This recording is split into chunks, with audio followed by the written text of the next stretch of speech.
আজকের রেসিপি আলু দিয়ে পনির তরকারি। পনিরটি করার জন্য আমি পনিরগুলো এভাবে কেটে নিয়েছি।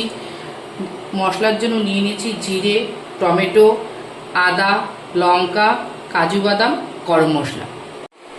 কড়াইতে তেল দিয়ে দিয়েছি, তেল গরম হয়ে গেছে। এবার আমি পনিরগুলোকে ভেজে নেব।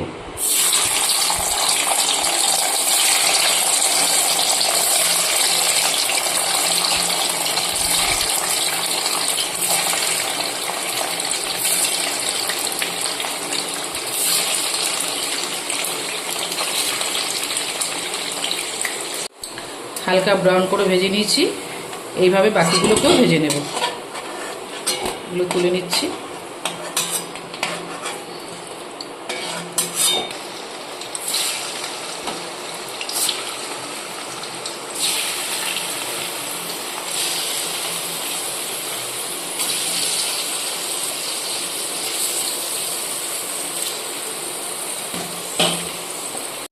বাকিগুলো ভাজা হয়ে গেছে, আমি তুলে নিচ্ছি।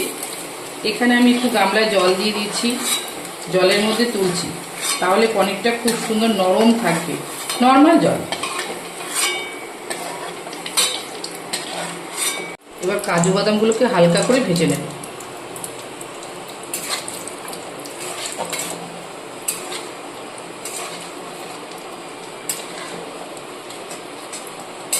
ভাজা হয়ে গেছে, তুলে নিচ্ছি।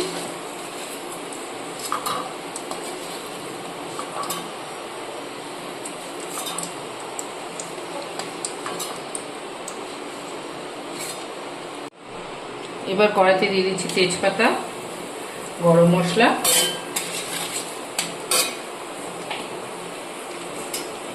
আর আলু।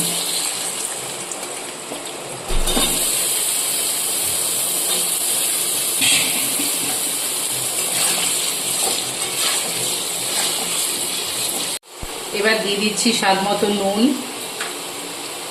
হলুদ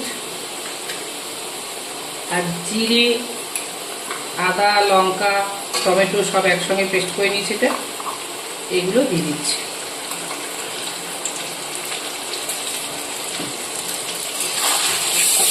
সব মশলা একসাথে ভালো করে কষিয়ে নেব।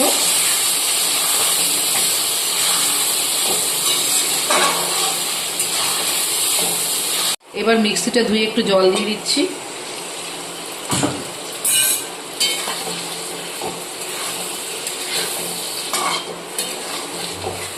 এবার দিয়ে দিচ্ছি কাজু বাদাম আর গরম মশলা বাটা।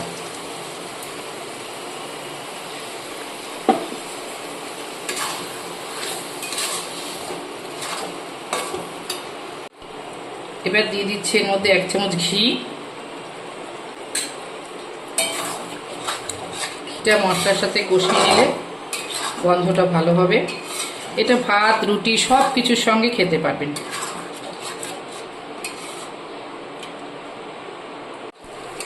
মশলাটা কষানো হয়ে গেছে। এবার ওই জল থেকে ঝরিয়ে নিয়েছি আমি পনিরটা, দিয়ে দিচ্ছি এখানে পনিরগুলো। মশলার সাথে ভালো করে মিশিয়ে নেব।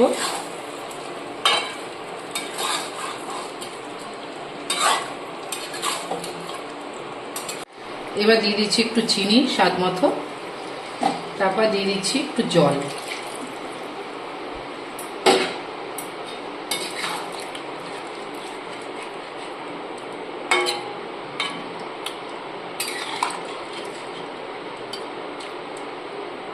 এবার দিয়ে দিচ্ছি 2টো চেরা কাঁচা লঙ্কা আর ধনে পাতা।